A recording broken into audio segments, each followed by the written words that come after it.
Gising na pala ang anak sa mayaman. Mabuti nagising pa kayo. Tanghali na naman ang bangon ninyo. Kaya nababad na naman ang mga mata ninyo. Sa kakasilpo ninyo. Napakasarap talaga ng mga buhay ninyo.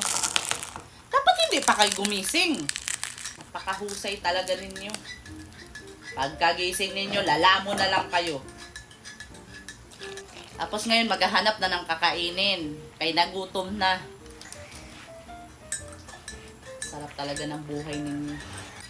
Kain, tulog, cellphone, lakwat siya.